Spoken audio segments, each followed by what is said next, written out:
Hey, my name is Eric Campbell. I've been in a train accident, a plane accident. I've totaled 4 cars in a week. I have been held up at gunpoint in Cambodia. I've been pushed off a subway in Munich. I was thrown off a ferry in Greece. And I think I said plane accident as well, too. Yeah. And what about dying? Oh, yeah. And in 08, I bled out while I was in the hospital and died after complications of heart surgery. So what about that story in Cambodia?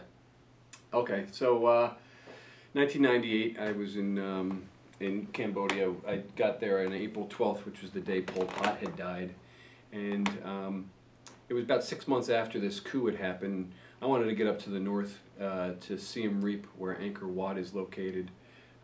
Angkor Wat is just like on par, I think, with the pyramids, only it's in Asia, and so there was nobody in country, no foreigners at least, and I took the boat up the Tonle Sap and got up there and had the place to myself for probably like 2 weeks, just running around, seeing all these great sights and that sort. And near the end of it, we went out to my guide's little village, and his little village was like on the swamp, edge of the swamp. So I was a little nervous about malaria, but we drove out there on his moped and got there, and there was a little cantina with karaoke playing, and all these AK-47s are lined up, you know, on this banister, which anybody could just reach over and grab if they wanted, but apparently nobody did. They were more interested in drinking.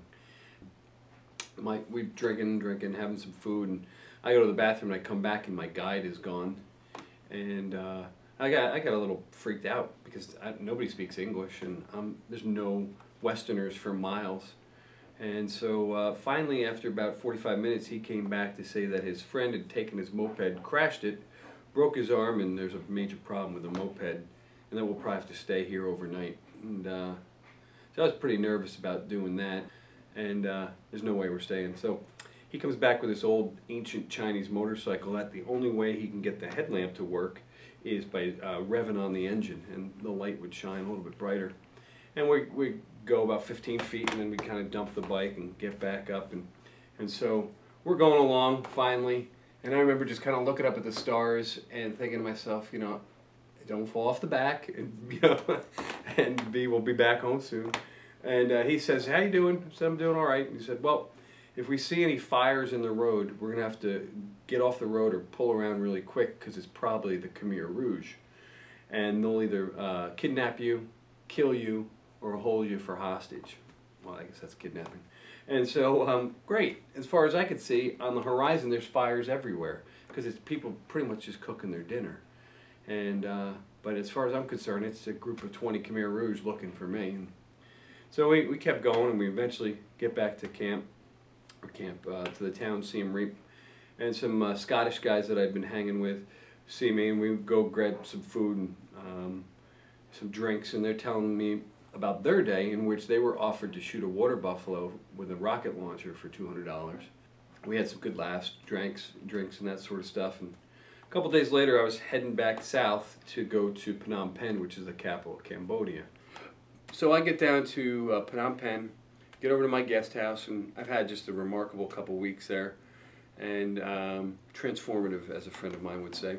And I go out at night to take some pictures of blown out buildings from when the coup was, and it was a momentary lapse of reason because it was just stupid for me to be out there. But I was out there for a while taking some pictures, and out of this bush, this guy comes out and holds a gun up at me. I had known from years of traveling, you just don't keep all your money in one pocket, one area, you spread it out. So I had some in my feet, some in each different pocket, and that sort of stuff, and you know, just money in different areas. So the guy is kind of yelling at me, and I kind of hand out some money to him, and he's just yelling at me because of my backpack that's on my shoulder. And I look over at him, or look around, and notice there's nobody out here. And so I hand him over the backpack. And as I hand him the backpack, one of two things can happen. He can run, or he can shoot me, right?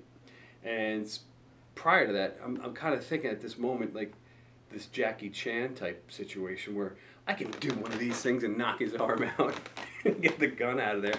But you know, it's all up in the brain. You're never going to really do something like that. But it does go through pretty quickly. And he grabbed it and he just took off and he ran, and I just sat there and, you know, took some breaths. I was like, man, this is kind of real now. And he left.